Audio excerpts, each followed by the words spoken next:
On va commencer par un verset un petit peu qui est une grande affirmation et qui mérite certainement d'être examiné. Alors, 1 Corinthiens, chapitre 1er, verset 18. C'est l'apôtre qui commence par un oui. Oui, le message de la croix est une folie pour ceux qui perdent leur vie loin de Dieu. Mais pour ceux que Dieu sauve, c'est-à-dire pour nous, le message de la croix est une puissance de Dieu. Alors, on va s'arrêter sur ces deux mots, folie et puissance. Qu'est-ce que ce verset veut dire? De quelle folie parle l'apôtre? De quelle puissance parle-t-il? En général, le mot puissance nous fait penser à la force. Par exemple, à un bulldozer qui est capable de tout arracher sur son passage, qui sait détruire une maison. Ça, c'est quelque chose de puissant. Le mot folie aussi est un mot très fort. Le dictionnaire Larousse dit manque de jugement. Vous n'aurez pas la folie de démissionner maintenant, est un exemple. Synonyme aveuglement, bêtise, délire, égarement, extravagance. Voilà, tous des mots qui résument le mot folie. Et pour essayer de répondre à ces deux questions, de quelle folie parle l'apôtre et de quelle puissance parle l'apôtre, nous allons lire un texte concernant la crucifixion. Et je vous invite à lire Luc chapitre 23, verset 32, et puis nous sauterons au verset 39. Luc 23, 32. On conduisait aussi deux malfaiteurs qui devaient être mis à mort avec Jésus. Verset 39. L'un des malfaiteurs crucifié avec lui l'insultait en disant « Si tu es le Messie, sauve-toi toi-même et nous avec toi. » Mais l'autre le reprenait et disait « N'as-tu aucune crainte de Dieu, toi qui subis la même condamnation? Pour nous, ce n'est que justice puisque nous recevons ce qu'ont mérité nos crimes, mais celui-là n'a pas fait de mal. » Et il dit à Jésus, certainement avec une voix affaiblie, essayons de nous représenter la scène, couvert de sang, et il dit au Seigneur, « Seigneur, souviens-toi de moi quand tu viendras dans ton règne. » Quelle prière, mes bien-aimés, quelle prière. Suffirait-il donc de prononcer une seule prière pour passer de la folie à la puissance? Parce que c'est bien de là que ça concerne. Premièrement, ce bandit s'adresse à Jésus, reconnaissant que Jésus était plus qu'un homme et qu'il n'était pas un brigand comme lui. Alors Jésus, bien que terrassé par les souffrances atroces, le sang coulait de partout sur son corps, Jésus se tourne vers cet homme et lui déclare, « Je te le dis, en vérité, aujourd'hui, tu seras avec moi dans le paradis. »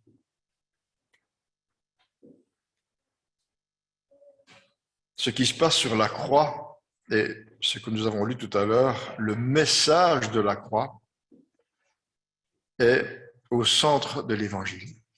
Et la croix de Jésus est l'événement central de l'histoire de l'humanité. Si dans une église quelconque, on ne parle plus de la croix, dans ses services, dans ses réunions ou dans ses activités, parmi les enfants, parmi les groupes d'ados, des camps de jeunesse, les réunions de maison, les réunions de dames, les groupes para-églises, eh bien, on s'éloigne de la puissance. Car l'Écriture déclare, oui, le message de la croix est une folie pour ceux qui perdent leur vie loin de Dieu, mais pour ceux que Dieu sauve, c'est-à-dire pour nous, il est une puissance de Dieu. Un auteur athée déclarait ceci. J'ai une citation ici, je ne l'ai pas malheureusement noté qui a fait cette citation, mais écoutez, il disait « Effacer par la pensée ce qui subsiste de cette influence dans les domaines du beau, du vrai, du bien.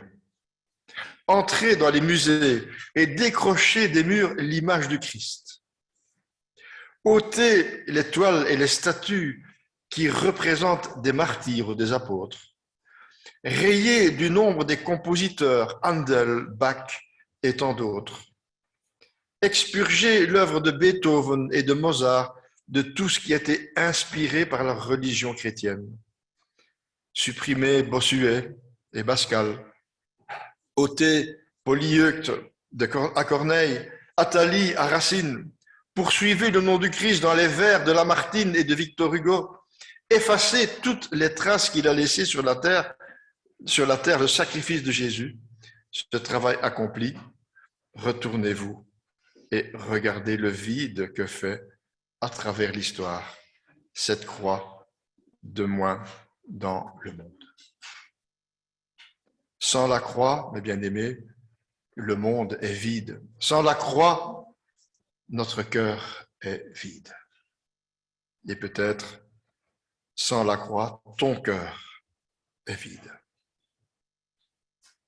On voit souvent des croix sur les routes, là où il y a eu un accident. On vient planter une croix, on y dépose des fleurs, parce qu'il y a eu un tué dans l'accident de la route. Pourquoi y reste-t-on une croix? Peut-être croit-il que le fait même d'y planter une croix va sauver la personne qui est décédée là-bas, je ne sais pas. Aussi sur le sommet des montagnes, quelquefois, il y a des terris dans la région ici aussi, où il y a une croix qui est plantée. Peut-être, certainement, pour rappeler la mort de Jésus. En tout cas, sur le mont Golgotha, il y avait 3 croix. Celle de Jésus au centre et celle des 2 brigands, l'un à sa droite et l'autre à sa gauche. Et je voudrais souligner avec vous que face au péché, ces 3 hommes qui étaient là crucifiés ensemble sur le mont Golgotha sont morts d'une façon toute différente. À la droite et à la gauche de Jésus, on va découvrir la folie de l'un et la puissance de l'autre. Le premier homme était un brigand. Il est mort dans son péché. À l'époque, les Romains crucifiaient les malfaiteurs parce qu'ils avaient été condamnés pour des crimes odieux. On ne sait pas ce qu'il avait fait pour qu'il soit mis à mort d'une façon aussi cruelle. Mais cet homme ne savait pas que le jour où il serait crucifié, à 2 mètres de lui, le Fils de Dieu lui-même le serait aussi. Des milliers de brigands ont été crucifiés sous l'Empire romain, mais il y en a 2 qui ont eu le privilège d'être crucifiés à côté de Jésus-Christ. Ce premier brigand va mourir dans son péché. N'est-il pas fou, ce brigand? À 2 mètres de lui, il a la chance de sa vie. Il est couvert de sang, il vit la pire souffrance qu'on puisse imaginer, et au lieu d'accepter le Christ, il l'insulte. La Bible dit, l'un des malfaiteurs crucifiés avec lui l'insultait en disant, « Si tu es le Messie, sauve-toi toi-même et nous avec toi. » Ce sont des mots de dédain, de mépris, d'injure qui sortent de sa bouche. Ce fou est mort dans son péché, comme si le péché l'avait aspiré dans la mort. Il s'en est allé dans un tourbillon de folie et de perdition, alors que le Sauveur était à 2 mètres de lui. La Bible est claire pour ceux qui rejettent le salut éternel offert à la croix. La Bible dit, tous ont péché et sont privés de la gloire de Dieu, et le salaire du péché, c'est la mort. Le deuxième homme, celui qui est mort entre les deux autres, lui, il est mort pour le péché. Il est mort pour le pécheur. Il est mort pour nous, pour toi. Jésus est toujours pour. Il est toujours pour nous. Et si le péché est contre nous, Jésus est pour nous. La Bible dit, si Dieu est pour nous, qui sera contre nous? Et sur cette croix, Jésus est mort à notre place. Jésus était sans péché. Et Pilate, qui était un magistrat, connaissait bien la loi, il savait que les deux brigands, eux, étaient coupables, mais dans son cœur, dans sa conscience, il savait que celui qui était au milieu était juste. C'est pour cela qu'il s'en est lavé les mains. La parole de Dieu dit en Pierre 1, 3, 13, Christ aussi a souffert une fois pour les péchés, lui le juste pour les injustes, afin de nous amener à Dieu. Christ a souffert une fois, je souligne ce une fois, pas deux fois, ni plusieurs fois. Bien des gens croient qu'ils doivent souffrir pour leurs péchés, qu'ils doivent les expier. Christ a déjà souffert une fois pour nos péchés. C'est pas nécessaire d'encore souffrir pour nos péchés. Et s'il y avait un juge parmi nous ce matin, il nous confirmerait que personne ne paye jamais deux fois la même faute. Pourquoi essayes-tu de payer alors que Jésus a déjà payé pour toi? La parole de Dieu dit, Christ aussi a souffert une fois pour les péchés, lui le juste pour les injustes, afin de nous amener à Dieu. Il y a un autre passage dans Romains 6, 6, nous dit, alors que nous étions encore sans force, Christ est mort pour les pécheurs au moment fixé. Mais voici comment Dieu prouve son amour envers nous. Alors que nous étions encore des pécheurs, Christ est mort pour nous. Prouve-moi que tu m'aimes, disent quelquefois les gens. Dieu a prouvé son amour envers nous. Alors que nous étions encore sans force, Christ est mort. Pas pour les saints. S'il meurt pour les saints, ça aurait du sens.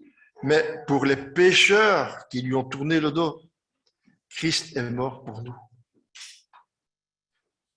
J'ai une deuxième citation d'un médecin chrétien suisse, Paul Tournier.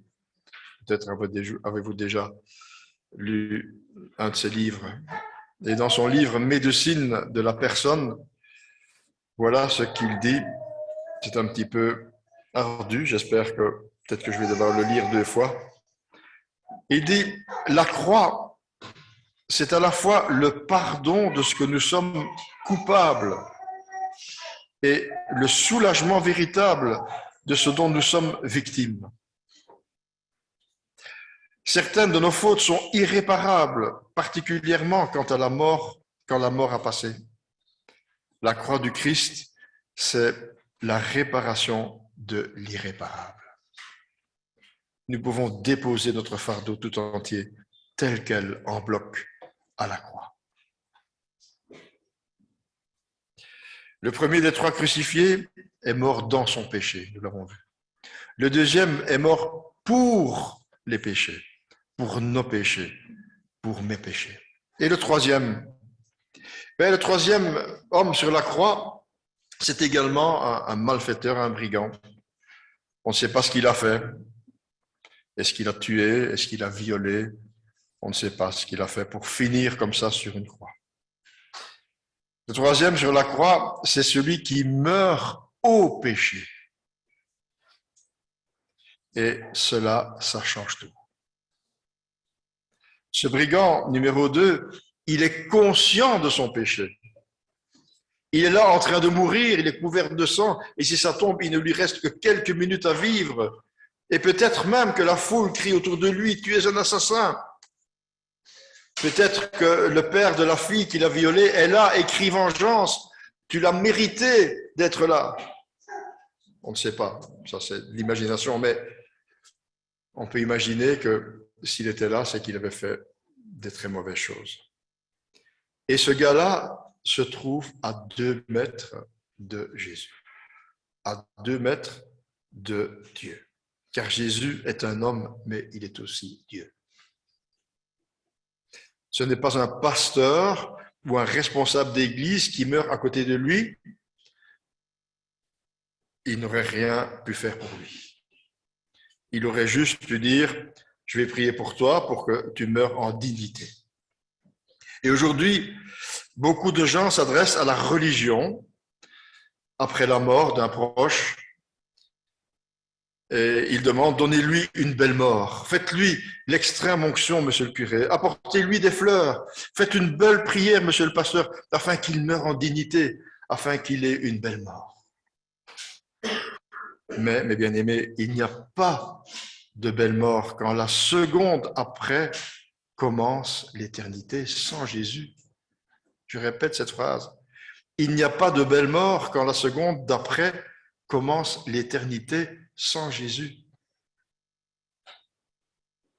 À ce brigand repentant, Jésus va dire, je te le dis en vérité, c'est-à-dire c'est la vérité.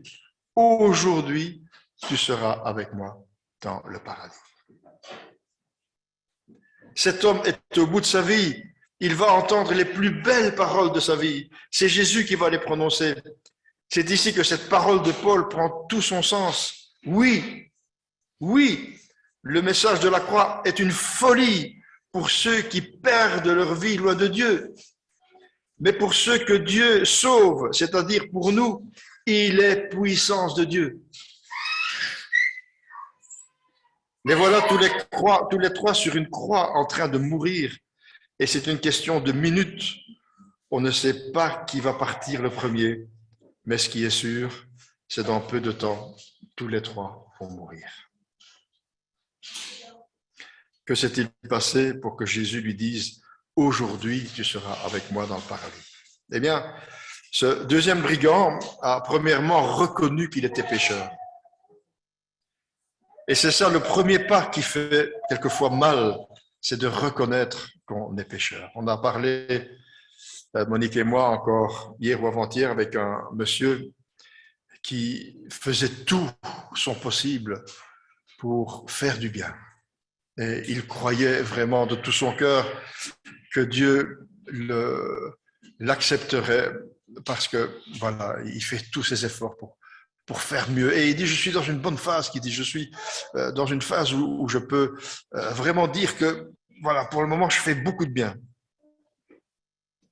Mais il ne reconnaît pas son péché. Ce brigand dit, pour nous, ce n'est que justice puisque nous recevons ce qu'ont mérité nos actes.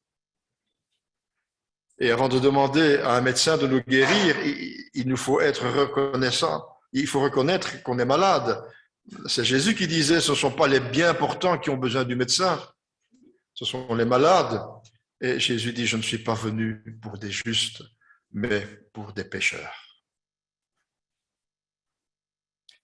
Si tu reconnais que tu es pécheur, c'est déjà la porte d'entrée pour le paradis. Et puis, deuxièmement, il a reconnu que Jésus était sans péché. Il a dit, mais celui-ci n'a rien fait de mal. Le premier brigand s'est adressé à Jésus avec un doute, si tu es le Messie. Et il l'a en plus insulté.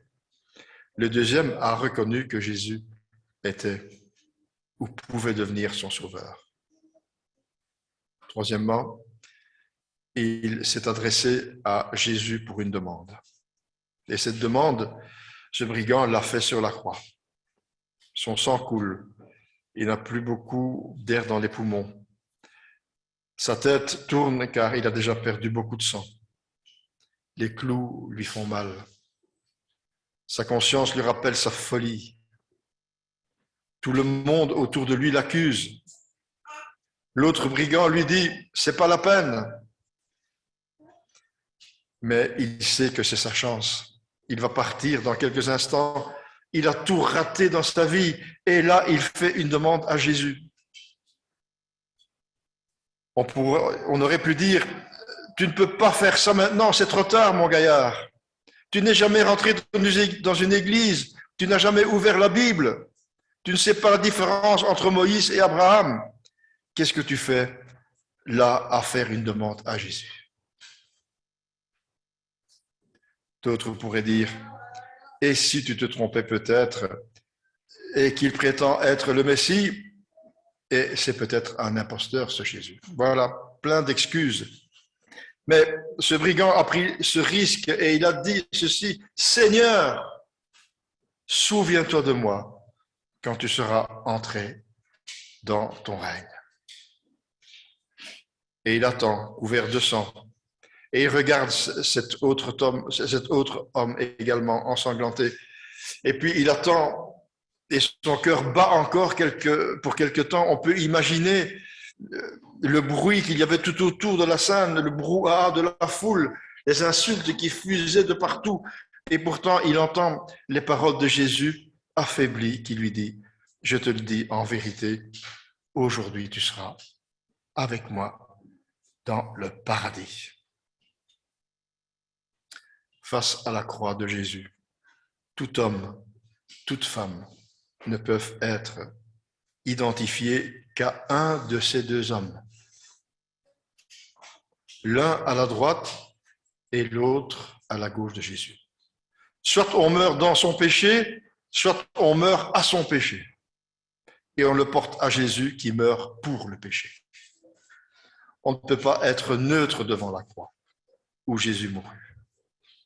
On ne peut pas, comme aux élections, mettre un bulletin blanc dans l'urne et dire « je m'abstiens de voter ». Chacun doit prendre cette décision. Je suis pour Jésus ou je ne veux pas de lui dans ma vie. Et pour l'un, le message de la croix sera une folie. Et pour l'autre, le message de la croix est puissance de Dieu.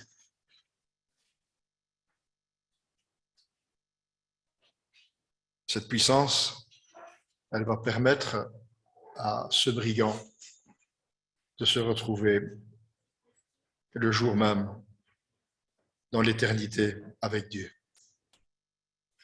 Pour nous, ça ne nous paraît pas vraiment peut-être très puissant. C'est parce qu'on ne peut pas, mes bien-aimés, juger du péché comme Dieu juge le péché. On est tellement, quelquefois, comment dirais-je, je trouve pas le mot, facile, je dirais, devant le péché. Ah, c'est pas si grave ce que je viens de faire. Mais pour Dieu, le péché, c'est quelque chose de terrible. On ne peut pas imaginer. Et il faut toute la puissance de Dieu pour faire passer un pécheur de la mort à la vie. Et c'est de cette puissance dont il est question ici. Et pour ceux qui ne se tournent pas vers Jésus ou qui ne veulent pas de lui dans leur vie, eh bien, Jésus dit que il est fou. Et cette folie va l'entraîner dans l'enfer éternel. Donc, bien aimé, j'espère en tout cas que, j'en suis persuadé d'ailleurs, que chacun de nous a déjà pris position pour le Seigneur, mais on sait que autour de nous, même dans nos familles, il y a encore des personnes, peut-être de nos enfants, ou d'une famille proche, des amis qu'on aime bien, voilà, qui sont encore du côté de la folie. Et peut-être serait bon que nous puissions leur parler et les mettre devant leurs responsabilités, sachant que s'ils ne prennent pas position pour le Seigneur, eh bien, ils seront jugés comme fous, alors qu'ils ont à leur disposition, au travers que d'une seule prière sincère, bien sûr, ils ont la possibilité d'être puissamment sauvés par Dieu.